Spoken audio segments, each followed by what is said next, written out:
ಅರ್ಥವು ಪ್ರಸಿದ್ಧಿಗೆ ಬರ್ಬೇಕಾತಂದ್ರ ಅದು ಶಕ್ತಿಯಿಂದಲೇ.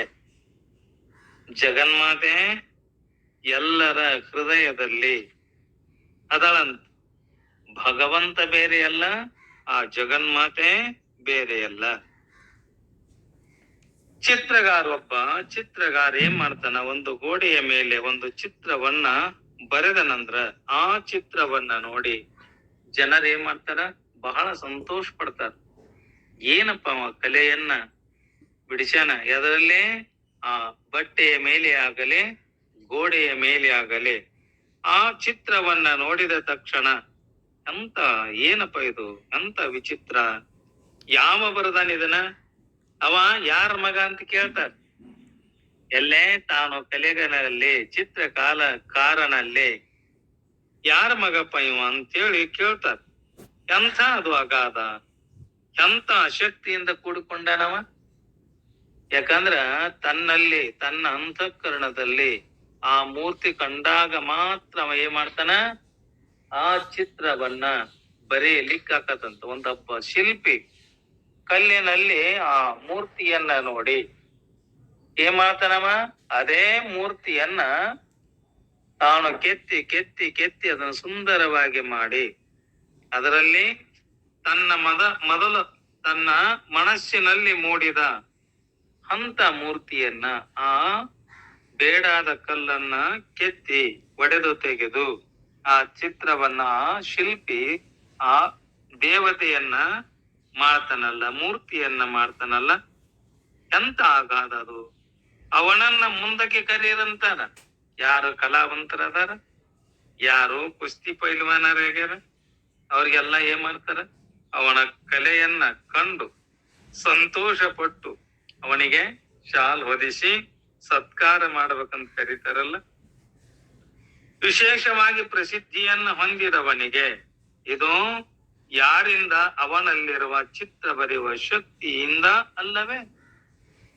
ತನ್ನ ಮನಪೂರ್ವಕವಾಗಿ ಆ ಕಲೆಯನ್ನ ತಾನೇ ಮಾಡನ, ತಾನು ಕಲಿತಂತ ವಿದ್ಯೆಯನ್ನ ಶಿಲ್ಪಿ ಪರಿಪೂರ್ಣವಾಗಿ ಅದನ್ನ ತೆಗೆದು ತೋರಿಸ್ತಾನಲ್ಲ, ಅದು ಶಕ್ತಿಯಿಂದ. ಪೈಲವಾನರು ಕೂಡ ದೊಡ್ಡ ದೊಡ್ಡ ಕಲ್ಲು ಬಂಡೆಗಳನ್ನ ಎತ್ತಾರಲ್ಲ. ಈ ಕುಸ್ತಿ ಪೈಲ್ವಾನರು ಏನ್ ಮಾಡ್ತಾರ, ಕುಸ್ತಿ ಇದ್ದಲ್ಲೇ ದೊಡ್ಡ ದೊಡ್ಡ ಬಂಗಾರದ ಬಳಿ, ಬೆಳ್ಳಿಯ ಕಡಗ, ಇಷ್ಟೋ ರೊಕ್ಕ, ಇಂತ ಕುಸ್ತಿ ಒಗದ್ರ ಇಂತಿಷ್ಟು ರೊಕ್ಕ, ಶಕ್ತಿ ಸಾಮರ್ಥ್ಯ ಇದ್ದಾಗ ಮಾತ್ರ ಕುಸ್ತಿ ಆಡಾಕ, ಯಾವುದಾದ್ರೂ ಒಂದು ಭಾರವನ್ನ ಎತ್ತಲಿಕ್ಕೆ ಅವನಲ್ಲಿ ಶಕ್ತಿ ಇದ್ದಾಗ ಮಾತ್ರ ಆ ಕೆಲಸ ಮಾಡ್ತಾನಲ್ಲ. ಆ ದೊಡ್ಡ ದೊಡ್ಡ ಕಲ್ಲು ಬಂಡೆಗಳನ್ನ ಎತ್ತಿ ಒಗೆದು ಅವಾಗ ಏನ್ ಮಾಡ್ತಾರ, ಅವರು ಪ್ರಸಿದ್ಧಿಯನ್ನ ಪಡಿತಾರಲ್ಲ. ಯಾವುದರಿಂದ, ಅವರಲ್ಲಿರತಕ್ಕಂಥ ಶಕ್ತಿಯಿಂದ ಅಲ್ಲವೇ. ಶಕ್ತಿ ಇದ್ದಾಗ ಎತ್ತಾರ ಅವರು, ಶಕ್ತಿನ ನಮ್ಮಲ್ಲಿ ಇಲ್ಲ ಅಂದಾಗ ಅಂತಿರ್ತಾರ ನೋಡು, ಯಪ್ಪಾ ನನಗೊಂದ್ ಚೆರಿಗೆ ನೀವಲ್ಲು, ಒಂದು ಕೈಯಾಗ ಏನಾರು ಎತ್ತಬೇಕಂದ್ರ ನನಗ್ ಎತ್ತಲ್ಲ ಅಂತಾರೆ. ಯಾಕ, ಬಯಲ್ ಕಡೆ ಎತ್ತಿತ್ತು, ಹೊಟ್ಟೆ ಸಜ್ಜಿಲ್ಲ, 5-6 ಸಲ ಹೋದೆ ಹೊರಗಡೆ, ನನಗೇನಾಗ್ತಾ ಇಲ್ಲ, ಕೈ ಕಾಲಲ್ಲಿ ಶಕ್ತಿ ಇಲ್ಲ ಅಂತಾನಲ್ಲ. ಆ ಶಕ್ತಿ ಯಾರ್ದು?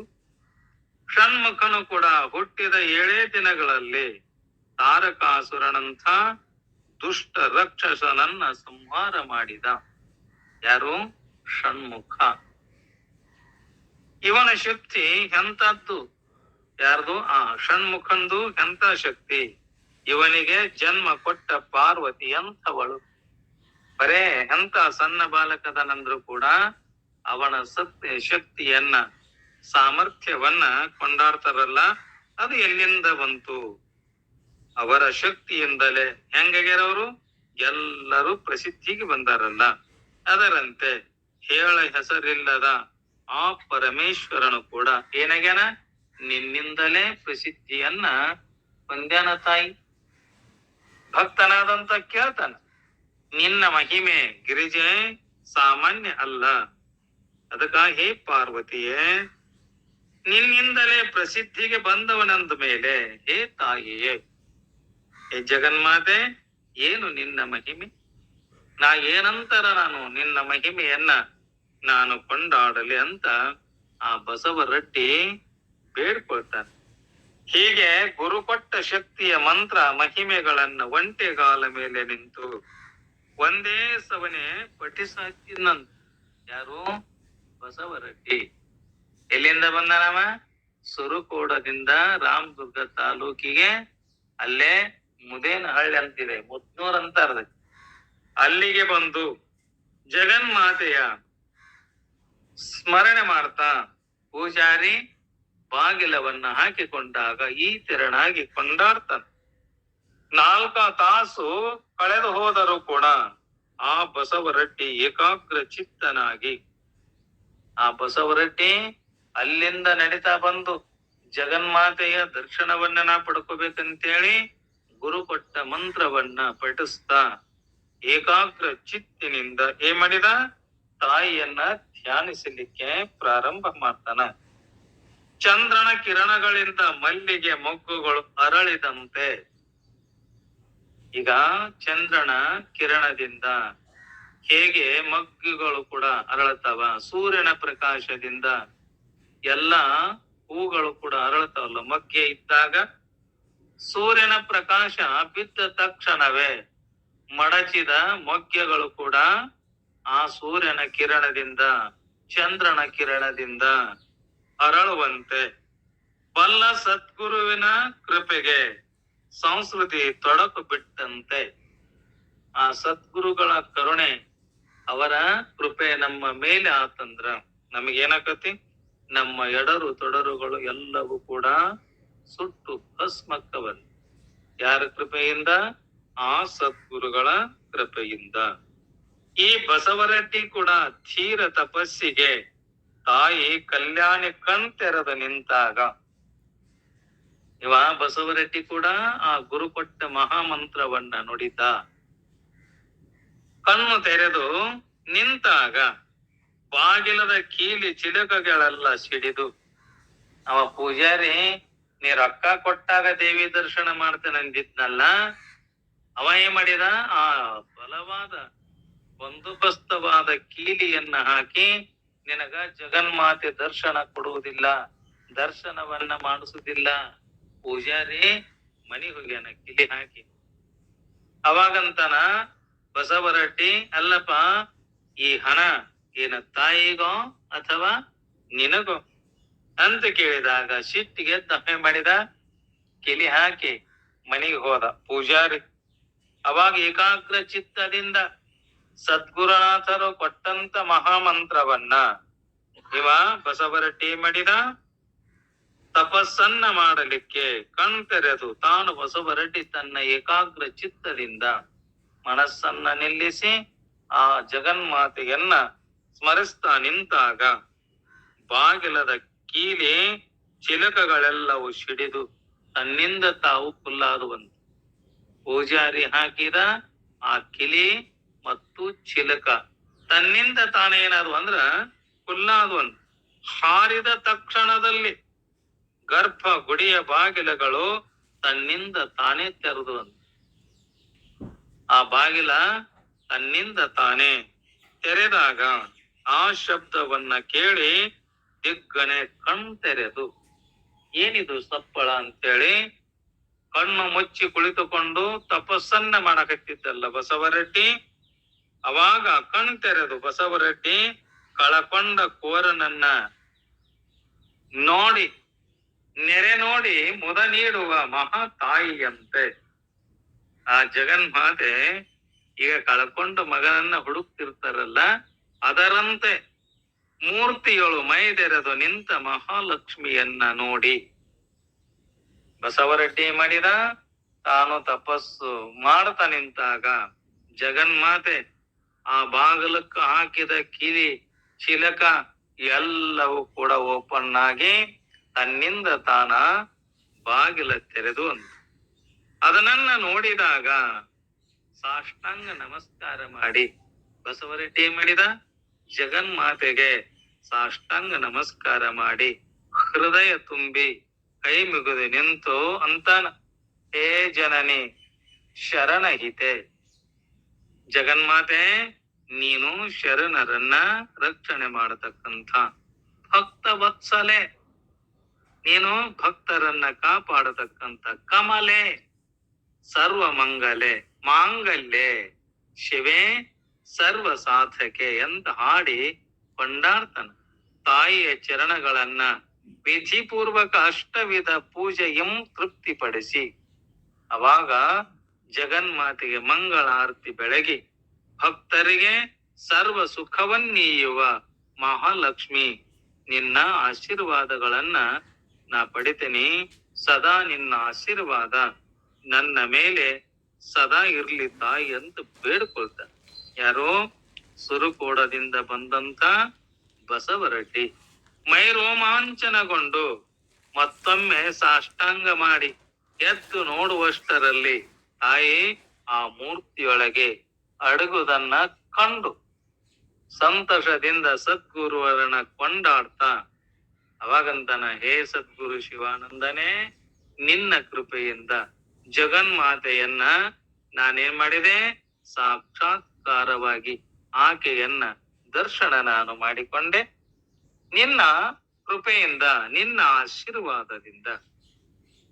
ಅವಾಗ ಕೊಂಡಾಡ್ತಾ ಏನ್ ಮಾಡ್ತಾನ, ತಾನು ಭಕ್ತರ ಭಯ ಭವಗಳ ನಿವಾರಕಣೆ, ನಿನ್ನ ದಯದಿಂದ ಮಹಾಮಾತೆಯನ್ನ ನಾನು ಕಂಡೆ. ಜಗನ್ಮಾತೆಯನ್ನ ನೀನು 9 ದಿನದಲ್ಲಿ ಹೇಗೆ ಶಬರಾಂಬೆಯ ದರ್ಶನವನ್ನ ನೀ ಮಾಡ್ಕೊಂಡಿದ್ದೆಲ್ಲ, ನಾನು ಒಂದೇ ಒಂದು ದಿನ ನಿನ್ನ ಕೃಪೆಯಿಂದ ಆ ಜಗನ್ಮಾತೆಯನ್ನ ಏಕಾಗ್ರ ಚಿತ್ತದಿಂದ ನಾ ಭಜಿಸಿ ಏನಾದೆ, ಆ ಜಗನ್ಮಾತೆಯನ್ನ ಸಾಕ್ಷಾತ್ಕಾರ ನಾನು ಪ್ರತ್ಯಕ್ಷ ನೋಡಿದೆ. ಅವಾಗ ನಿನ್ನ ದಯದಿಂದ ಆ ಮಹಾಮಾತೆಯನ್ನ ನಾ ಕಂಡೆ. ನೀನೇನ್ ಮಾಡಿದೆ, ನನ್ನ ಮೇಲೆ ದಯೆಯನ್ನ ತೋರಿ. ಇದು ನಿನ್ನ ದಯವಲ್ಲವೇ ಮತ್ತೇನು ಹೇ ಸದ್ಗುರುನಾಥ? ಸದ್ಭಕ್ತರಿಗೆ ನಿನ್ನ ಭಕ್ತಿ ಮಾರ್ಗವನ್ನ ತೋರಿ ಸಗುಣ ನಿರ್ಗುಣ ತಾತ್ಪರ್ಯಗಳೆರಡನ್ನ ಕೂಡ ನೀ ಮಾಡಿದೆ ಅಪರೋಕ್ಷಿಸಿರುವ ಮಹಾಮಹಿಮನೆ ಅಂತ ಆ ಬಸವರೆಡ್ಡಿ ಕೊಂಡಾಡಕತ್ತಿದ್ದನು. ಯಾರಿಗೆ? ಆ ಸದ್ಗುರುನಾಥನಿಗೆ. ತಾನು ಕಂಡು ಅನುಭವಿಸಿದ ಮಾತೆಯ ಮಮತೆಯನ್ನ ವರ್ಣಿಸಿದ. ಪೂಜಾರಿ ಏನ್ ಮಾಡಿದ, ಹೋದ ತಕ್ಷಣವೇ ಬಾಗಿಲವನ್ನ ತೆರೆಯಲಾರದ, ಏನೋಡಪ್ಪ ನೀ ಎಲ್ಲಿಂದ ಬಂದಿ ಅಂದ್ರು ಕೂಡ ನನಗ್ ಹಣವನ್ನ ಕೊಡು, ಅವಾಗ ನಿನಗ ಆ ಜಗನ್ಮಾತೆ ದರ್ಶನವನ್ನ ಮಾಡ್ತೇನಂತ ಕೇಳಿದಾಗ, ಹಣ ದೇವಿಗೋ ಅಥವಾ ನಿನಗೋ ಅಂತ ಕೇಳಿದಾಗ ಏನಂತನ, ತೆಗೆಯಲಾರದ ಹಂತದ್ದನ್ನ ನಿನ್ನ ಕೃಪೆಯಿಂದ ನಾನು ಆ ಜಗನ್ಮಾತೆಯನ್ನ ಕಣ್ಣಾರೆ ಕಂಡೆ.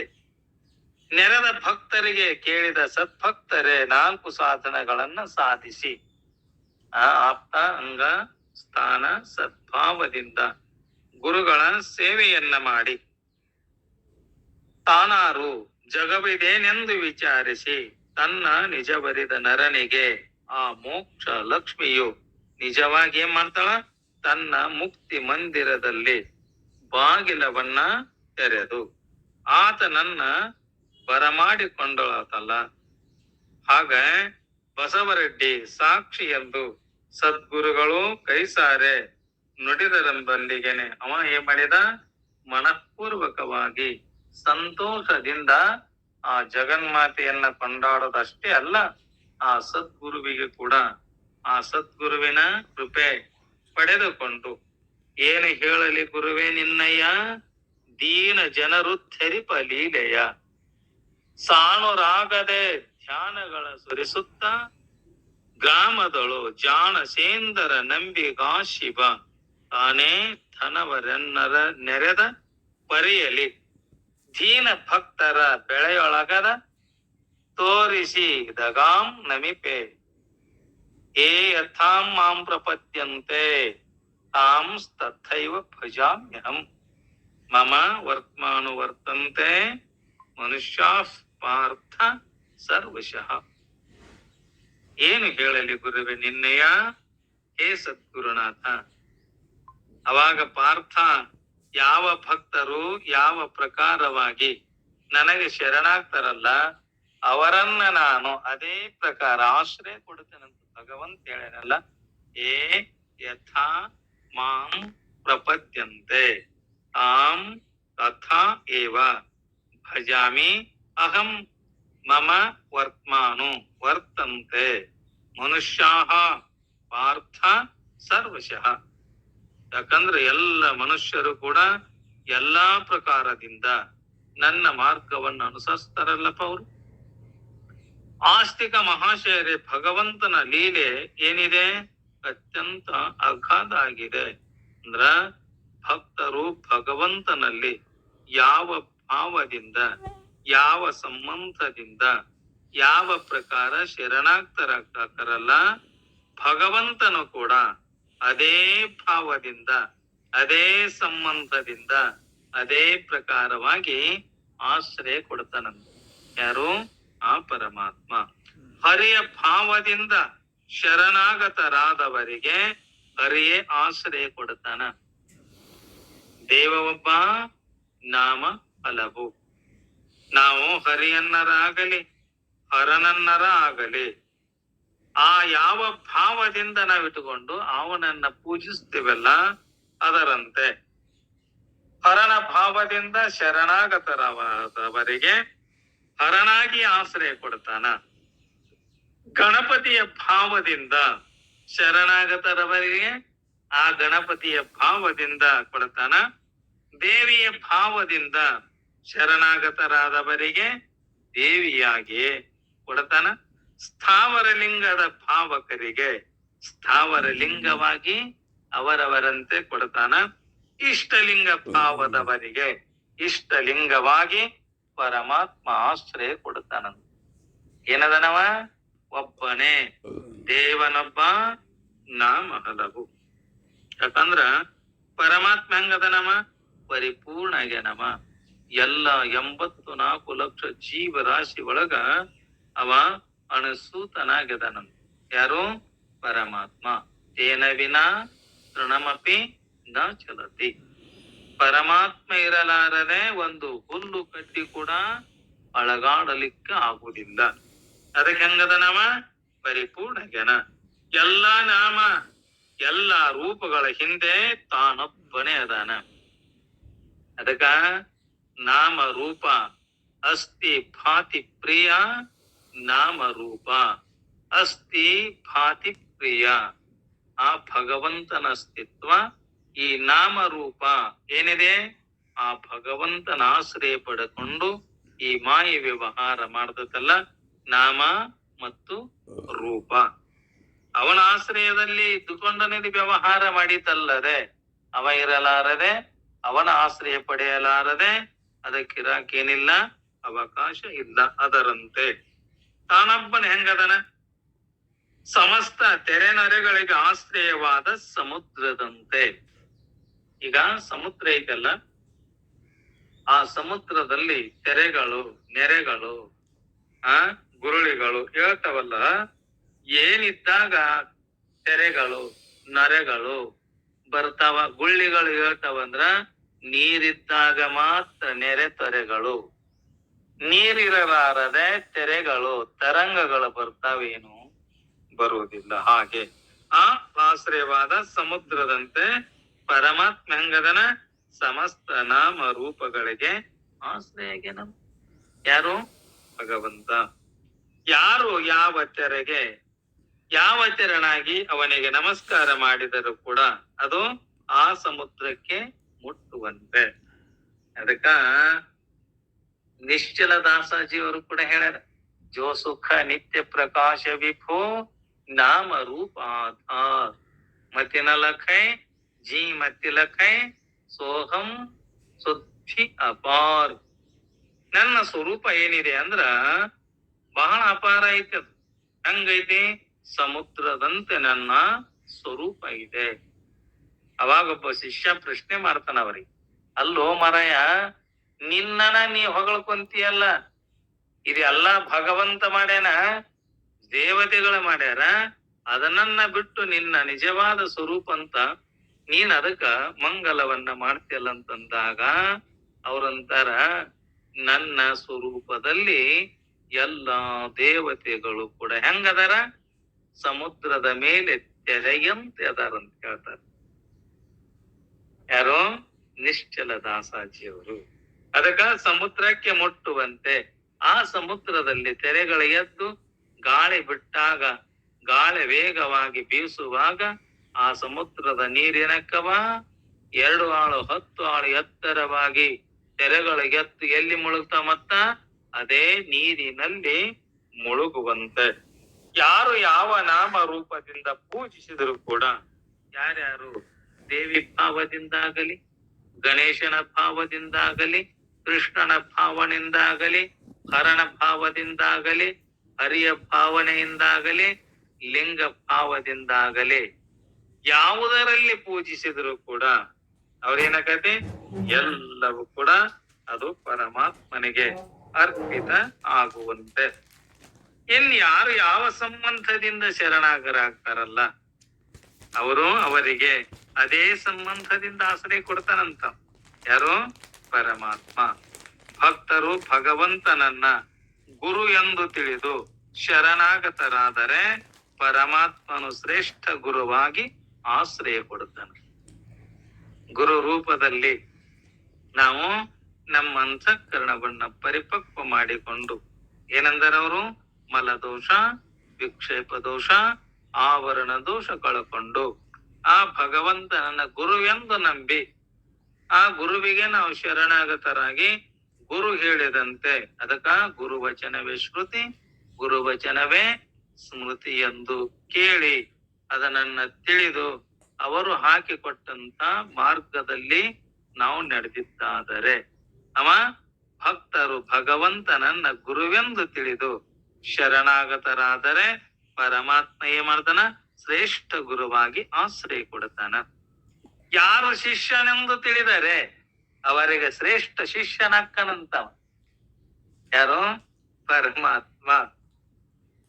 ನಾನು ಗುರು ಆಗಬೇಕನ್ನೋ ಭಾವ ಕೂಡ ಇಲ್ಲ, ಶಿಷ್ಯ ಆಗಬೇಕನ್ನೋ ಭಾವನೂ ಇಲ್ಲ, ನಾ ಸಂತ ಆಗಬೇಕನ್ನೋ ಭಾವ ಇಲ್ಲ, ಶರಣಾಗಬೇಕನ್ನೋ ಭಾವ ಇಲ್ಲ. ಕರೆ ಅವರವರ ಭಾವಕ್ಕೆ ಅವರವರ ತೆರನಾಗಿ ಏನಕ್ಕನವ ಶಿಷ್ಯರ ತಿಳಿದು ಶರಣಾಗತೆ ಶಿಷ್ಯನ ಭಾವವನ್ನ ಹೊಂದಿದರೆ ಅವರಿಗೆ ಶ್ರೇಷ್ಠ ಶಿಷ್ಯ ಅಕ್ಕನಂತ. ತಂದೆ ತಾಯಿ ಎಂದು ತಿಳಿದರೆ ಶ್ರೇಷ್ಠ ತಂದೆ ತಾಯಿ ಅಕ್ಕನಂತ. ಯಾರು? ಅದೇ ಪರಮಾತ್ಮ. ಪುತ್ರನೆಂದು ತಿಳಿದರೆ ಶ್ರೇಷ್ಠ ಪುತ್ರನಾಗ್ತಾನ. ಸಹೋದರೆಂದು ತಿಳಿದರೆ ಸಹೋದರ ಅಕ್ಕನ. ಸ್ನೇಹಿತನೆಂದು ತಿಳಿದರೆ ಶ್ರೇಷ್ಠ ಸ್ನೇಹಿತನಾಗ್ತಾನ. ಆಳು ಎಂದು ತಿಳಿದರೆ ಆ ಭಗವಂತನನ್ನ ಆಳಂತ ನಾವು ತಿಳ್ಕೊಂಡಿವಿ ಅಂದ್ರ ಆಳಕ್ಕನಂತ. ಅರ್ಜುನನಿಗೆ ಭಗವಾನ್ ಶ್ರೀಕೃಷ್ಣ ಸಖ್ಯ ಭಾವಿತ್ತಲ್ಲ, ಅರ್ಜುನನ ರಥವನ್ನ ಪಡೆಯುವ ಆಳನ್ನಲ್ಲ. ಯಾರು? ಪರಮಾತ್ಮ ತನ್ನ ಸಾರಥಿಯಾಗಲು ಬಯಸಿದ್ದಲ್ಲ. ಅದಕ್ಕೆ ಭಗವಂತ ಏನ್ ಮಾಡಿದ? ಸಖ್ಯ ಭಾವದಿಂದ ಉತ್ತಮ ಸಾರಥಿಯಾಗಿ ಆಶ್ರಯ ಅಲ್ಲ. ಯಾರಿಗೆ? ಆ ಅರ್ಜುನನಿಗೆ. ವಿಶ್ವಾಮಿತ್ರರು ಕೂಡ ಶ್ರೀರಾಮನನ್ನ ಶಿಷ್ಯನೆಂದು ತಿಳಿದುಕೊಂಡರೆ ಭಗವಂತನು ಉತ್ತಮ ಶಿಷ್ಯನಾಗಿ ಕಂಡ.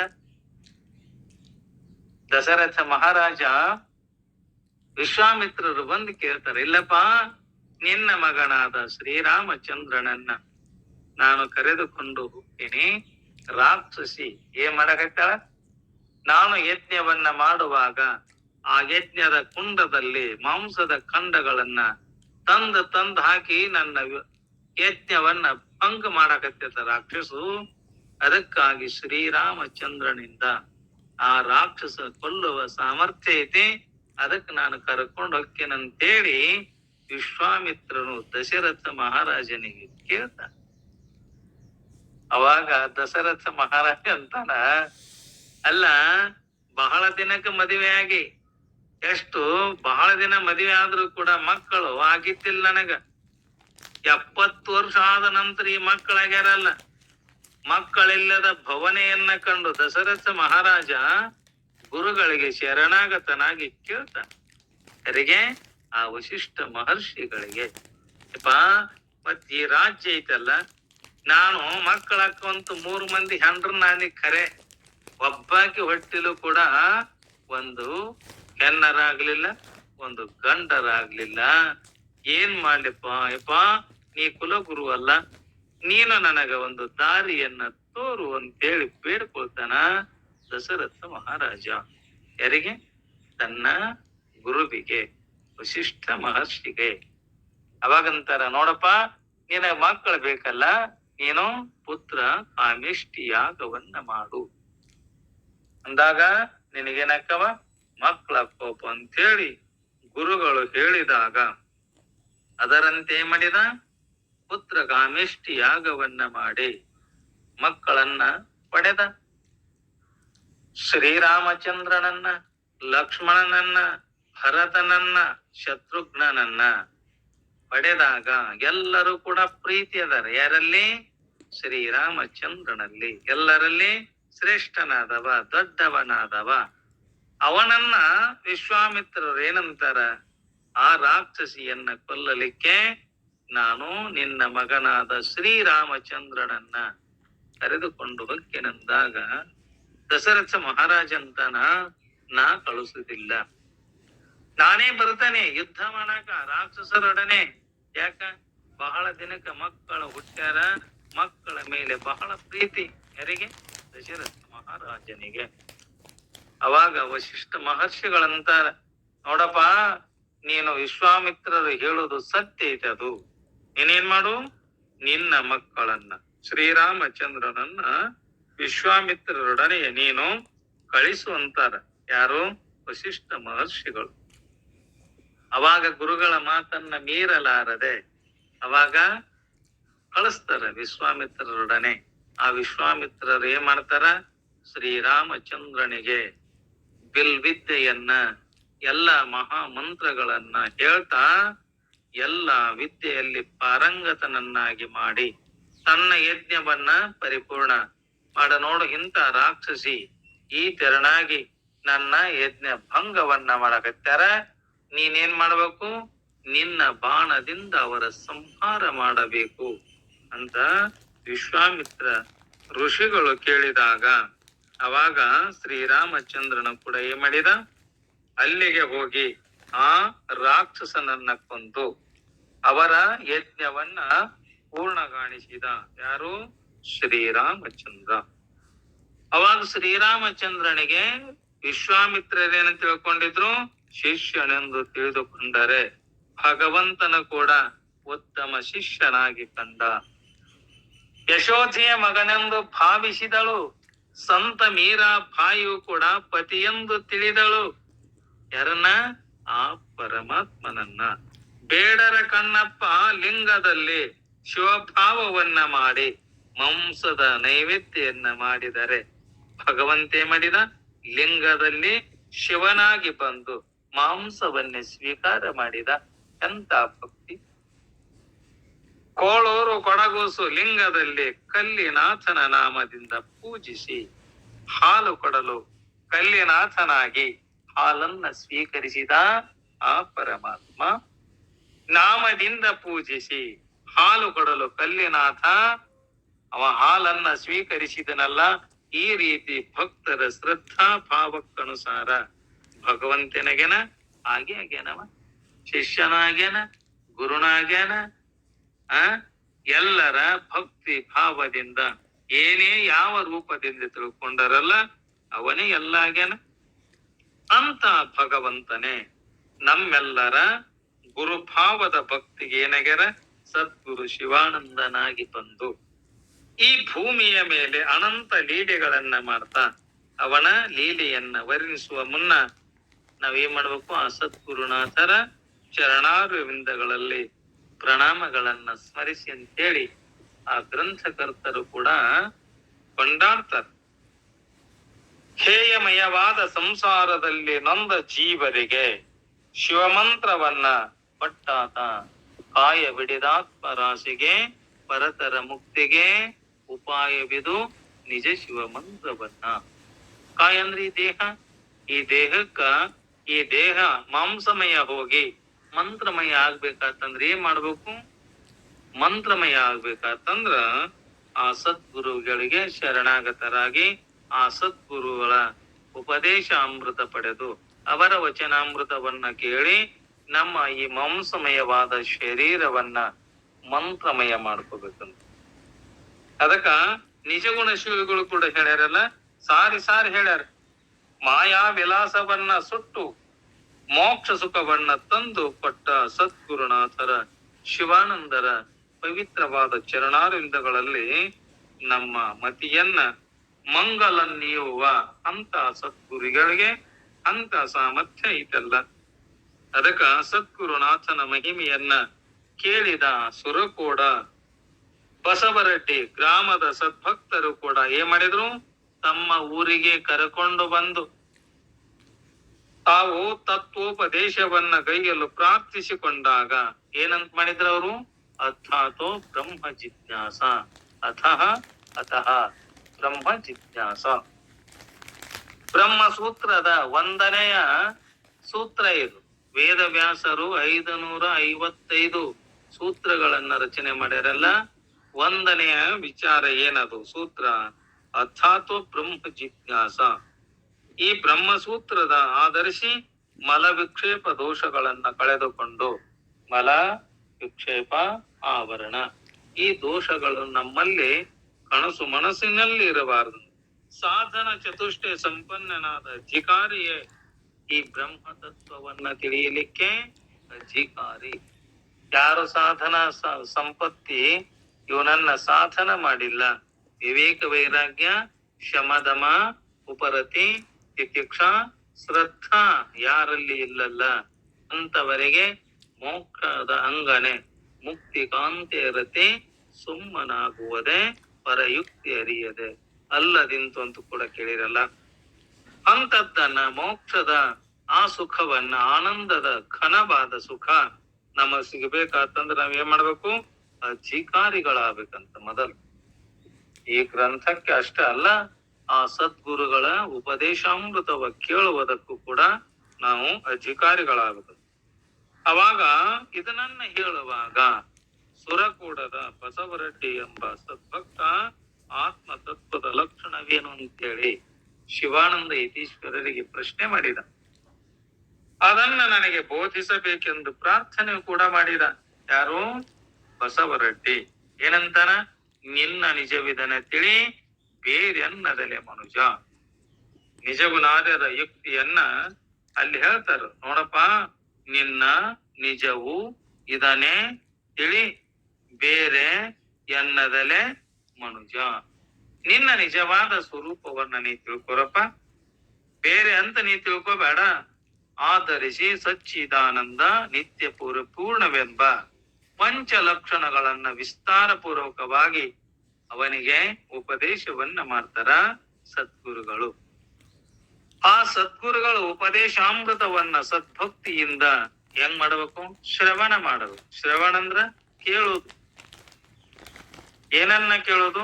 ಗುರುಗಳ ಮುಖಾಂತರವಾಗಿ ಅವರ ಉಪದೇಶವನ್ನ ಕೇಳೋದು. ಮನನ, ಕೇಳಿದ್ದನ್ನ ಮತ್ತ ಮನನ ಮಾಡೋದು.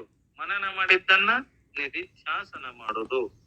ಅದನ್ನ ಮಾಡಿದ, ಕೇಳಿದ, ಹಳ್ಳಿ ಅದನ್ನ ಹೇಳಿದ, ಏನ್ ಮಾಡ್ಬೇಕು? ಸದಾ ಚಿಂತನ ಮಾಡ್ತಾ ಆ ಬಸವರೆಡ್ಡಿಗೆ ತತ್ವದ ಅಪರೋಕ್ಷ ಜ್ಞಾನ ಆಗಲು ಅವಾಗ ಏನ್ ಮಾಡಿದ? ತತ್ವಜ್ಞಾನಿಯಾದ ಪುರುಷನಿಗೆ ಎತ್ತ ನೋಡಿದತ್ತ ಪರಬ್ರಹ್ಮವೇ ತೋರುವುದೆಂಬ ಶ್ರುತಿ ವಾಕ್ಯದಂತೆ ಆ ಬ್ರಹ್ಮ ಸ್ವರೂಪನಾಗಿ ಯಾ ಕಡೆ ನೋಡಿದ್ರು ಕೂಡ ಅದೇ ಸ್ವರೂಪ ಅಂತ. ಅದಕ್ಕ ನಾವು ಕೂಡ ಏನಾಗಬೇಕು? ಅದರಂತೆ ತತ್ವಜ್ಞಾನಿಯಾಗಿ ಆ ಬಸವರೆಡ್ಡಿ ಹೆಂಗ ಅಪರೋಕ್ಷ ಜ್ಞಾನವನ್ನ ಪಡ್ಕೊಂಡಲ್ಲ, ಅಂತ ಪುರುಷನ ಎತ್ತ ನೋಡಿದರೆ ಆ ಪರಬ್ರಹ್ಮ, ಹೊರಗು ನೋಡಿದ್ರು ಅದೇ, ಹೊರಗು ನೋಡಿದ್ರು ಅದೇ, ಒಳಗ ನೋಡಿದ್ರು ಅದೇ, ಹಿಂದು ನೋಡಿದ್ರು ಅದೇ, ಮುಂದು ನೋಡಿದರು ಅದೇ ಅಂತ. ಯಾವ ಕಡೆ ನೋಡಿದರೂ ಕೂಡ ಅದ ಪರಬ್ರಹ್ಮದ ಸುಗುಣ ಸ್ವರೂಪಳಾದ ಮಹಾಲಕ್ಷ್ಮಿ ಸಾಕ್ಷಾತ್ಕಾರವಾಯ್ತಂತ ವಿಷಯವನ್ನ ಹೇಳಿನಲ್ಲ. ಅದಕ್ಕ ಅದೇ ಸುರಕೋಡ ಗ್ರಾಮದಲ್ಲಿ ನೃತ್ಯ, ಸಂಗೀತ, ನಾಟಕಗಳಲ್ಲಿ ಪ್ರವೀಣನಾದ ಬಸಪ್ಪ ಅಂತೇಳಿ ಕಲಾಕಾರ. ಎಲ್ಲದರಲ್ಲಿ ಹೆಂಗಿದ್ದವ? ಸಂಗೀತವನ್ನ, ನೃತ್ಯದ ಕುಣಿಸುವುದರಲ್ಲಿ ಕೂಡ ಎಲ್ಲ ಬಲ್ಲವನಾಗಿದ್ದ. ನಾಟಕವನ್ನ ಕೂಡ ಆಡಿಸ್ತಿದ್ದ. ಯಾಕಂದ್ರೆ ನಾಟಕ ಅಂದ್ರೆ ಬಹಳ ಸಂತೋಷ ಎಲ್ಲರಿಗೂ.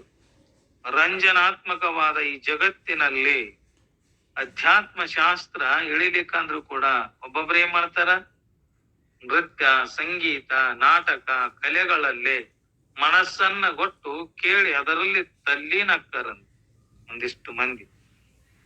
ಈ ಬಸಪ್ಪ ಏನ್ ಮಾಡಿದ, ಕಲಾಕಾರ. ಆ ಸಂಗೀತದಲ್ಲಿ ಬಲ್ಲವಾಗಿದ್ದ, ತಬಲಾದಲ್ಲಿ ಬಲ್ಲವಾಗಿದ್ದ, ಪಾರ್ಟ್ ಮಾಡುವಲ್ಲಿ ಕೂಡ ಬಲ್ಲವಾಗಿದ್ದ.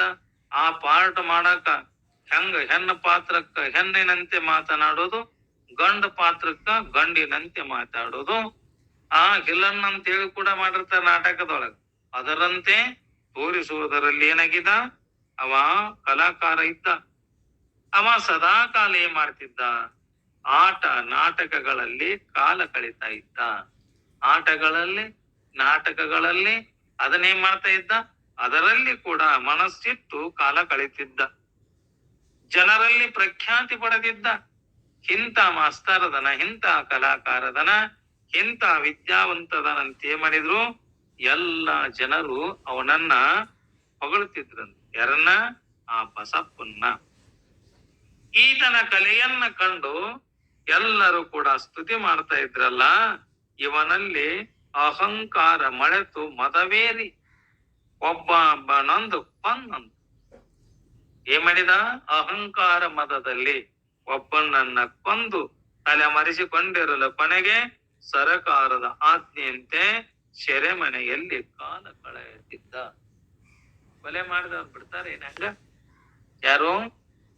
ಅವನೇ ಇರ್ಲಿ, ಕಲೆಗಾರರ ಇರ್ಲಿ, ಶೂರರ ಇರ್ಲಿ, ಧೀರರ ಇರ್ಲಿ, ಸಿರಿವಂತನ ಇರ್ಲಿ, ಬಡವರ ಇರ್ಲಿ, ಯಾವನೇ ಇರ್ಲಿ ಇದ್ರು ಕೂಡ ತಪ್ಪು ಮಾಡಿದವನಿಗೆ ಶಿಕ್ಷೆಯನ್ನ ಕೊಡ್ತಾರಲ್ಲ, ಅದರಂತೆ ಮಾಡಿದ ಸೆರೆಮನೆ ಜೈಲಿನಲ್ಲಿ ಕಾಲ ಕಳೀತಾ ಇದ್ದ. ಅಲ್ಲಿಂದ ಹೊರಬಂದು ಮತ್ತೆ ತನ್ನ ನಾಟ್ಯ ಕಲೆಯಲ್ಲೇ ಮೈಮರೆತು ಏನೋ ಆಗಿ ಹಿಂದಿನ ಪೂರ್ವದ ಜನ್ಮದಿಂದ, ಆ ಸುಕೃತ ಪುಣ್ಯದಿಂದ ಆ ಜೈಲಿನಿಂದ ಬಂದು ಮತ್ತೆ ಮಾಡಿದ, ತನ್ನ ನಾಟ್ಯ ಕಲೆಗಳಲ್ಲಿ ನಾಟಕ ಆಡಿಸೋದು, ಸಂಗೀತ ಹೇಳೋದು, ಎಲ್ಲ ತರುಣರನ್ನ ಕಟ್ಟಿಕೊಂಡು ಮತ್ತೆ ಮೈ ಮರೆತು ಊರಲ್ಲಿ ಕೆಲವು ತರುಣರನ್ನ ಕಟ್ಟಿಕೊಂಡು ಅವರಿಗೆ ನಾಟಕದ ಕಲೆಯನ್ನ, ಹಾವ ಭಾವಗಳನ್ನ ಕಲಿಸ್ತಾ ಇದ್ದಂತೆ. ಯಾರು? ಆ ಬಸಪ್ಪ. ಸ್ತ್ರೀ ಪುರುಷರ ವೇಷದಲ್ಲಿ ಅವರನ್ನ ರಂಗ ಮಂಟಪದಲ್ಲಿ ಕುಣಿಸ್ತಾ ಇದ್ದ. ಕುಣಿಸಿ ತಲ್ಲಣಿಸ್ತಿದ್ದಂತೆ. ಈಗ ಹೆಣ್ ಪಾಠ ಮಾಡ್ಯಾರಂದ್ರ ಹೆಣ್ಣಿನ ಆ ಬಟ್ಟೆಗಳನ್ನು ಉಡಿಸಿ ಅವರಂತೆ ಹಾವ ಭಾವ ಅವರಿಗೆ ಕಲಿಸಿ, ಈ ರೀತಿ ಕ್ಷಣಿಕ ಸುಖದಲ್ಲಿ ಕೆಲ ಸಮಯ ಮನಸ್ಸಿಗೆ ಮುದಗೊಂಡರೂ ಕೂಡ ಅವನ ಮನದಾಳದಲ್ಲಿ ದುಃಖ ಸದಾ ನೆಲೆಗೊಂಡಿತ್ತಂತೆ. ಯಾರಿಗೆ? ಆ ಬಸಪ್ಪಗ. ರಂಗ ಮಂಟಪದಲ್ಲಿ ಕುಣಿಯುವ ಸ್ತ್ರೀ ಪುರುಷರ ಕಾಮ ನಾಟಕದ ರಂಗವು ಕೆಳಗೇರಿ ಕೂಡಬಾರದ ಕೂಟಗಳಿಂದ ಮಾಡಬಾರದ ಪಾಪಗಳ ಮಾಡಿ ಮನದಲ್ಲಿ ಪಾಪದ ಬೀಜಗಳು ಬಿದ್ದು ಸದಾ ಹೃದಯವನ್ನ ಸುಡುತ್ತಿದ್ವು. ಯಾರ ಹೃದಯ? ಆ ಬಸಪ್ಪನ ಹೃದಯ. ಈ ರೀತಿ ಹಿತವಹಿತಗಳನ್ನರಿಯದೆ ನಾ ಏನ್ ಮಾಡಕತ್ತೇನೆ ಅನ್ನೋದನ್ನ ಎಲ್ಲ ಮೈ ಮರೆತು ಮತಿಗೆಟ್ಟು ತಿರುಗುವ ಈ ಬಸಪ್ಪ ಏನ್ ಮಾಡಿದ, ಯಾವುದೇ ಸುಕೃತದ ಫಲದಿಂದ ಆ ಸದ್ಗುರುಗಳಿಗೆ, ಆ ಶಿವಾನಂದ ಯತೀಶ್ವರರಿಗೆ ದರ್ಶನ ಮಾಡಿಕೊಂಡು ಉಂಟಾಗಿ ಏನಂತ ನಮ್ಮ ದರ್ಶನ ಉಂಟಾಗಲು ಕೂಡಲೇ ಸದ್ಗುರುಗಳಿಗೆ ಸಾಷ್ಟಾಂಗ ನಮಸ್ಕಾರ ಮಾಡಿ ತನ್ನ ಮನದ ಅಳಲನ್ನ ಆ ಸದ್ಗುರುವಿನ ಮುಂದೆ ತೋಡಿಕೊಳ್ತಾನೆ. ಯಾರು? ಕಲಾಕಾರನಾದ, ನಾಟ ಸಂಗೀತಗಾರನಾದ ಬಸಪ್ಪ ತೋಡ್ಕೊಳ್ತಾನ. ಏನಂತಾನ? ಹೇ ಸದ್ಗುರುನಾಥ, ನಾನೊಬ್ಬ ನಾಟಕಕಾರ. ಹೆಂಗದನೆ? ಎಲ್ಲರಿಗೂ ಕೂಡ, ವಯಸ್ಸಿಗೆ ಯುವಕರಿಗೆ ಯುವತರಿಗೂ ಕೂಡ ನಾನು ಪಾತ್ರವನ್ನ ಅವರಿಗೆ ಕೊಟ್ಟು ಅವರಿಗೆ ಮಾತನ್ನ ಕಲಿಸಿ ಅವರನ್ನ ಹಾವ ಭಾವದಿಂದ ಕುಣಿಯಲಿಕ್ಕೆ ಹಸ್ತನಂತೆ ಮಾಡಿದ ಆ ಸದ್ಗುರುನಾಥನ ಮುಂದ ಹೇಳ್ತಾನೆ. ತರುಣಿಯರನ್ನ ಕೂಡಿಸಿ ನಾನೇನ್ ಮಾಡ್ತಾನೆ? ತರುಣ ಯುವಕ ಯುವತಿಯರನ್ನ ಕೂಡಿಸಿ ರಂಗ ಮಂಟಪದಲ್ಲಿ ಅವರನ್ನ ಕುಣಿಸಿ ರಂಜಿಸಿ. ಎಲ್ಲಾ ಜನಗಳಿಗೆ ಆ ರಂಜನೆಯನ್ನ ನೋಡಿ ಸಂತೋಷನ ಪಡಿಸ್ತೇನೆಲ್ಲ. ಕಾಮ ಕ್ರೋಧ ಮೋಹಾದಿಗಳಲ್ಲಿ ಅವರನ್ನ ಮುಳುಗಿಸಿ, ಅವ್ರನ್ನೇನ್ ಮಾಡ್ತಾನೆ? ಕಾಮ ಕ್ರೋಧ ಮೋಹ ಅದರಲ್ಲಿ ಮುಳುಗಿಸಿ ನಾನು ಕೂಡ ಮುಳುಗಿ ಎದ್ದು ಬರಲಾಗದ ಸ್ಥಿತಿಯಲ್ಲಿ ಬೆಂದು ಬೆಂಡಾಗಿದ್ದೇನೆ ಸದ್ಗುರುನಾಥ. ನಾನೇನಾಗೇನೆ? ಬೆಂದು ಬೆಂಡಾಗೇನೆ. ಇದರಿಂದ ನನಗೆ ಎದ್ದು ಬರಲಕ್ಕ ಆಗ್ತಾ ಇಲ್ಲ. ಹೇ ಸದ್ಗುರುನಾಥ, ಈ ಮಾಯಾ ಜಾಲದಿಂದ ನೀನೇ ನನ್ನನ್ನ ಉದ್ಧರಿಸಬೇಕಂತ ಅಳಾಕತ್ತಿದ್ದಂತ. ಸದ್ಗುರುಗಳ ಪಾದಗಳನ್ನು ಹಿಡಿದು ಕಣ್ಣೀರು ಸುರಿಸ್ತಾ ಆ ಬಸಪ್ಪ ಅಳಕತ್ತ, ಪಶ್ಚಾತ್ತಾಪಟ್ಟಾನ. ಪ್ರಾರ್ಥನೆ ಮಾಡಿ, ಹೇ ಪರಮಾತ್ಮ, ಹೇ ದಯಾಸಾಗರನಾದ ಸದ್ಗುರುನಾಥನೇ, ಅವನ ಕೈ ಬಿಡಿದು ಕರೆತಂದು ತನ್ನ ಮುಂದೆ ಕುಳ್ಳಿರಿಸಿ, ಹೇ ಬಸವನೇ, ಈ ಸಂಸಾರವೇ ಒಂದು ನಾಟಕ ಅಂತ ತಿಳ್ಕೊ. ಈ ಸಂಸಾರ ಹೆಂಗಿದೆ? ಇದೊಂದು ನಾಟಕ. ಸಂಸಾರ ಎಂಬುದೇನಿದೆ ಜೀವನದಲ್ಲಿರತಕ್ಕಂಥ ಒಂದು ನಾಟಕ. ನಿಜ ಗುಣರು ಕೂಡ ಹೇಳ್ಯಾರ. ಏನ್ ಹೇಳ್ಯಾರ? ಅದನ್ನ ನೀನು ಚೆನ್ನಾಗಿ ತಿಳ್ಕೊರಪ್ಪ, ಅದರಿಂದ ನಿನ್ನ ದುಃಖ ದೂರಕತಿ. ಏನ್ ಹೇಳ್ಯಾರ ಅವರು? ನಿಜ ಗುಣ ಶಿವಯೋಗಿಗಳು ಶಾಸ್ತ್ರವನ್ನ ಉಪದೇಶ ಮಾಡಕತ್ಯಾರ. ಏನಂತಾರ? ಆಡು ತೈದಳೆ ಮಾಯೆ ಎಂಬ ಕಾಮಿನಿ ಬಿಡದೆ ನೋಡಿ ಬಲ್ಲವರು ಸಂಸಾರ ನಾಟಕವ. ಮಾಯೆ ಎಂಬ ಕಾಮಿನೆಯೋ ಸಂಸಾರವೆಂಬ ನಾಟಕವನ್ನ ಆಡ್ತಾಳಲ್ಲ. ನೀನೇನ್ ತಿಳ್ಕೊಂಡಿ? ನಾಟಕ, ನಾ ಕಲೆಗಾರ, ನಾ ಸಂಗೀತಗಾರ, ಆ ಯುವತಿಯರನ್ನ ಕುಣಿಸ್ತೇನಂತ ನೀ ತಿಳ್ಕೊಂಡಿ ಅಲ್ಲಪ್ಪ. ಇದು ಮಾಯೆ ಎಂಬ ಕಾಮಿನಿ ಸಂಸಾರವೆಂಬ ನಾಟಕವನ್ನ ಆಡ್ತಾಳಲ್ಲ. ಯಥಾರ್ಥ ತಮ್ಮ ಸ್ವಸ್ವರೂಪವನ್ನ ತಿಳಿತಿರುವಂತ ಬಲ್ಲವರು ಕೂಡ ನೀವು ಈ ನಾಟಕವನ್ನ ನೋಡಿರಿ. ಯಾ ನಾಟಕ ಹೆಂಗೈತಿ ನೋಡಿರಿ. ಈ ನಾಟಕ, ಈ ನಾಟಕಕ್ಕ ರಂಗಭೂಮಿ ಯಾವುದು? ಈ ಸಂಸಾರವೆಂಬ ನಾಟಕಕ್ಕ ರಂಗ ಭೂಮಿ ಯಾವುದು? ಈ ನಾಟಕದಲ್ಲಿ ಇರತಕ್ಕಂಥ ಸೋಗುಗಳು ಕೂಡ ಯಾವುವು? ನೀನು ಯುವತಿಯರನ್ನ, ಯುವಕನನ್ನ, ಯುವತಿಯನ್ನ ಕುಣಿಸ್ತಾನಂತೀಯಲ್ಲ, ಇಂಥ ಸೋಗುಗಳು ಯಾವುವು? ಅದಕ್ಕ ಹಚ್ಚಿದ ಸೂತ್ರವು ಕೂಡ ಯಾವುದು? ನಾಟಕ ಆಡಕ ಅದಕ್ಕೆ ಸೂತ್ರ ಯಾವುದು ಅನ್ನೋದನ್ನ ಹೇಳ್ತಾರೆ. ಶಿವಶಕ್ತಿ ಎಂಬ ರಂಗದೊಳು ನರನಾಗದ ನವ ದೇವತಾದಿ ಪೆಸರಿನ ತನುಗಳೆಂಬ ವಿವಿಧ ರೂಪಿನ ಗೊಂಬೆಗಳಿಗಾತ್ಮರೆಂಬ ಸೂತ್ರವನ್ನು ಹವಣಿಸಿ ಮೋಹದೊಡನೆ ಮೇಳೈಸಿ ನಾಟಕವನ್ನ ಆಡುವುದಕ್ಕ ಶಿವ ಮತ್ತು ಶಕ್ತಿಯರೆಂಬವರೇ ಇಲ್ಲಿ ನಾಟ್ಯ ರಂಗ ಭೂಮಿಯನ್ನು. ಪರಮಾತ್ಮ ಮತ್ತು ಪಾರ್ವತಿ ಇವ್ರೇನದರ? ನಾಟ್ಯ ರಂಗ ಭೂಮಿ ಅಂದ್ರ ನಾಟಕ ಶಾಲೆಯಾಗಿದ್ದಾರೆ. ಕೇವಲ ಶಿವನೇ ರಂಗ ಮಂಟಪ ಆಗಿಲ್ಲ. ಈ ರಂಗ ಸಂಸಾರ ಎಂಬ ನಾಟಕಕ್ಕ ಪರಮಾತ್ಮನಾಗಿಲ್ಲ, ರಂಗ ಮಂಟಪ ಆಗಿಲ್ಲ. ಮತ್ತ ಕೇವಲ ಶಕ್ತಿಯು ಕೂಡ ರಂಗ ಮಂಟಪ ಆಗಿಲ್ಲ. ಹಾಗಂದ್ರ ಭತ್ತದಲ್ಲಿ ಇರುವಂತ ಕೇವಲ ಅಕ್ಕಿಯ ಕಾಳನ್ನೇ ಬಿತ್ತಿದರು ಮೊಳಕೆ ಏಳುವುದಿಲ್ಲ. ಈಗ ನಾವು ಬೀಜ ಬಿತ್ತಬೇಕಂದ್ರ ಹೇಗಿಲ್ಲ, ಗಿರ್ನಿಗೆ ಹಾಕಿ ಅದನ್ನ ಹಿಟ್ಟು ತಗೊಂಡು ಹೋಗಿ ಬಿತ್ತೀವಿ ಆದ್ರ ಆ ಹಿಟ್ಟು ಹುಡುಕ್ತೇನೆ. ಆ ಬೀಜ ಐತೆ ಅಂದಾಗ ಅದರ ಮೇಲಿನ ಪರದೆಯನ್ನ ತೆಗೆದು ಕೂಡ ನಾವು ಇಲ್ಲ ಸ್ವಚ್ಛವಾಗಿ ಅದ್ರ ಮ್ಯಾಗ ಪದರ ಐತಿ, ಬೀಜದ ಸೊಟ್ಟಿ ತೆಗೆದು ಬಿತ್ತಾಕ ಆದ್ರ ಹೇಗಿಲ್ರಿ ಹುರಿದು ಬಿತ್ತಿದ್ರೆ ಚಲೋ ಆಗತ್ತಂತೇಳಿ ಆ ಬೀಜ ಹುರಿದು ಬಿತ್ತಿದ ಹುಟ್ಟುತ್ತನಿ.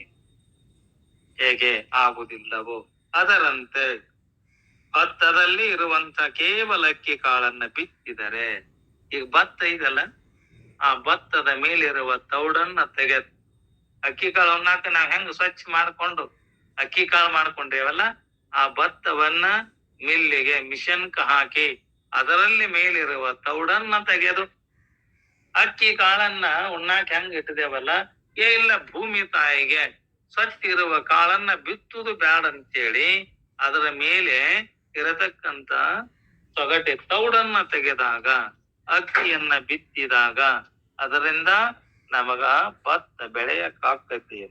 ಆಗುದಿಲ್ಲ. ಯಾಕೆ? ಕಾಳನ್ನ ಮೊಳಕೆ ಆಗುದಿಲ್ಲ. ಮತ್ತ ಕೇವಲ ಮೇಲಿನ ಹೊಟ್ಟೆನ್ನೇ ಬಿತ್ತಿದ್ರು ಕೂಡ ಮೊಳಕೆ ಏಳುವುದಿಲ್ಲ. ಇಲ್ಲ, ಒಳಗಕ್ಕಿ ಕಾಳನ್ನ ಬಿಟ್ಟು ಬರೇ ಮ್ಯಾಗಲ್ ತೌಡ್ ಐತಲ್ಲ, ಇದನ್ನ ಬೀಜವನ್ನಾಗಿ ಮಾಡಿ ಅದನ್ನ ನಾವು ಬಿತ್ತಿದ್ರು ಕೂಡ ಆ ಬೆಳೆ ಹುಟ್ಟುವುದಿಲ್ಲ, ಮೊಳಕೆ ಆಗುದಿಲ್ಲ. ಹೊಟ್ಟಿನಿಂದ ಕೂಡಿದ ಅಕ್ಕಿ ಕಾಳನ್ನೇ ಬಿತ್ತಿದರೆ ಮಾತ್ರ ಮೊಳಕೆ ಹೇಳ್ತದಲ್ಲ. ಆ ಭತ್ತದಲ್ಲಿರತಕ್ಕಂಥ ಮೇಲಿನ ಯಾವುದೇ ಒಂದು ನಾವು ಬೀಜವನ್ನ ಬಿತ್ತಬೇಕಾದ್ರ ಅದನ್ನ ಮೇಗಿಂದ ತೆಗೆಯಲಾರದ ಹೇಗೆ ಬೀಜ ಇದೆ ಹಾಗೆ ನಾವು ಭೂಮಿಗೆ ಬಿತ್ತಿದಾಗ ಅದು ತಾನು ಫಲ ಕೊಡುವಂತೆ ಮೊಳಕೆಯಾಗಿ ಹೇಳ್ತದಲ್ಲ. ಹೇಗೋ ಹಾಗೆ ಕೇವಲ ಶಿವನೇ ರಂಗ ಮಂಟಪ ಆಗಿಲ್ಲ.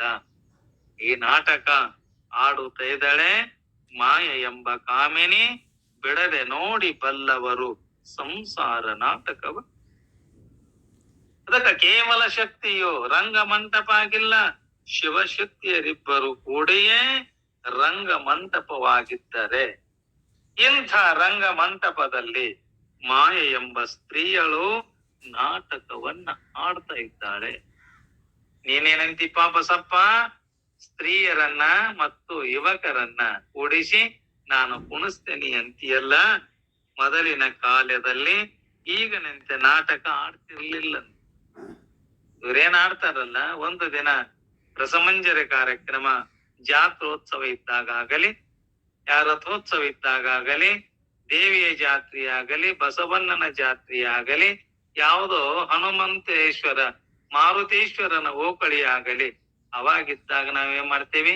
ತಂದೆ ತಾಯಿಗಳು, ಬಂಧು ಬಾಂಧವರು, ಅಣ್ಣ ತಮ್ಮಂದರು, ಮಕ್ಕಳು ಕೂಡ ಬೇರೂರಿಗೆ ಕೊಟ್ಟಂತ ಮಕ್ಕಳು, ಹೆಣ್ಣ ಮಕ್ಕಳು, ಅಳಿಯಂದಿರು ಮಕ್ಕಳು ಬರ್ತಾರಲ್ಲ. ಅದಕ್ಕ ಹಂಗೇನಾರ ಐತೇನಪ್ಪ ಇದು? ಆಗಲ್ಲ. ಹಾಗೆ ನಾಟಕಗಳಲ್ಲಿ ಗೊಂಬೆಗಳೆಂದು ತರ್ತಿದ್ರಲ್ಲ, ಆ ಗೊಂಬೆಗಳು ಬಂದು ಅನಂತ ರೀತಿಯಿಂದ ಕುಣಿದು ಹಾವ ಭಾವ ಮೊದಲಾದವುಗಳನ್ನ ಮಾಡ್ತಾ ಇದ್ದರೂ ಕೂಡ ಇವುಗಳನ್ನ ಕುಣಿಸುವುದಕ್ಕೆ ನಾಟಕವನ್ನ ಆಡಿಸತಕ್ಕಂಥ ಪುರುಷ ಅದನ್ನಲ್ಲ, ಅವುಗಳಿಗೆ ಕಟ್ಟಿದಂತ ದಾರಗಳನ್ನ ಹಿಡಿದುಕೊಂಡು ಪರದೆ ಮರೆಗೆ ನಿಂತು ದಾರವನ್ನ ಜಗ್ಗುತ್ತಾ ಇದ್ದಂತ. ಈಗ ಒಂದು ಪಾತ್ರ ಸನ್ನಿವೇಶ ಮುಗಿದ ತಕ್ಷಣ ಏನ್ ಮಾಡ್ತಾನ? ಸನ್ನಿವೇಶ ಮತ್ತ ಪರದೆ ಬಿತ್ತಂತಾರಲ್ಲ. ನಾಂದಿ ಮುಗಿದ ತಕ್ಷಣ ಒಂದು ಪರದೆ, ಒಂದು ಗೌಡನ ಮನೆ, ಒಂದು ಬಡವನ ಮನೆ, ಹಿಂಗ ದಾರ ಜಗ್ಗಿದಾಗ ಪರದೆಗಳು ಬೀಳ್ತವಲ್ಲ, ಅದರಂತೆ ಅವನು ಯಾವ ರೀತಿ ದಾರವನ್ನ ಜಗ್ತಾ ಇದ್ನಲ್ಲ, ಅದೇ ರೀತಿ ಗೊಂಬೆಗಳು ಕುಣಿದಾಡ್ತಾವಲ್ಲ. ಇವು ಗೊಂಬೆಗಳು ನಾಟಕದಲ್ಲಿ ಪಾತ್ರ ಮಾಡಿರುವ ಗೊಂಬೆಗಳು ಕುಣಿತಾ ಇದ್ದವಲ್ಲ, ಈ ರೀತಿ ಪೂರ್ವದಲ್ಲಿ ನಾಟಕ ಆಡೋಸುವ ಪದ್ಧತಿ ಇತ್ತಂತ. ಈ ಕಿಡಿ ಕ್ಯಾತ್ರ ಅಂತ ಬರ್ತಿದ್ರವಾಗ, ಆ ಹೊರಸು ಸುತ್ತ ಕಡೆ ಇಟ್ಟು ಒಬ್ಬನೇ ಏಕ ಅಭಿನಯ ಪಾತ್ರ ಮಾಡೋದು, ಆ ಗೊಂಬೆಗಳನ್ನ ತಾನೇ ಕುಣಿಸಾಡೋದು, ಯಾವ ಪಾತ್ರದಂತೆ ತಾನೊಬ್ಬನೇ ಅಭಿನಯ, ಅದರಂತೆ ಧ್ವನಿಯನ್ನ ಮಾಡಿ, ಹೆಣ್ಣು ಪಾತ್ರ ಇದ್ರ ಹೆಣ್ಣಿನ ಪಾತ್ರದಂತೆ, ಆ ವಿಲನ್ ಪಾತ್ರ ಇತ್ತಂದ್ರ ವಿಲನ್ನಿನ ಮಾತಿನಂತೆ, ಮತ್ತ ಬಡವನ ಪಾತ್ರ ಇತ್ತು, ಆ ಬಡವನ ಅಗ್ರಿ ವಿನಯದಿಂದ ಅಂತ ಮಾತುಗಳನ್ನ ಆಡಿಸ್ತಾ ಇದ್ದಲ್ಲ. ಆ ಪದ್ಧತಿಗನುಸಾರ ಆಗಿ ಇಲ್ಲೇನಾಗೈತಿ? ಮನುಷ್ಯರ, ನಾಗ ದೇವತೆಗಳ, ದೈತ್ಯರ, ದೇವತೆಗಳ ಅನೇಕ ಪ್ರಕಾರ ಇವೆದ್ದ ದೇಹಗಳೇ ನಾಟಕದಲ್ಲಿಯ ಗೊಂಬೆಗಳು. ಹೆಂಗದವ ದೇಹ? ಈ ನಾಟಕದಲ್ಲಿ ಆಡುವ ಗೊಂಬೆಗಳು. ಇವಕ್ಕೇನಂತಾರ? ಸೋಗುಗಳಂತಾರ. ಸೋಗು. ಯಾವ ಸೋಗುಗಳು ಯಾವ ರೂಪದಿಂದ ಹಾಕ್ಯಾವ ಗೊತ್ತಿಲ್ಲ.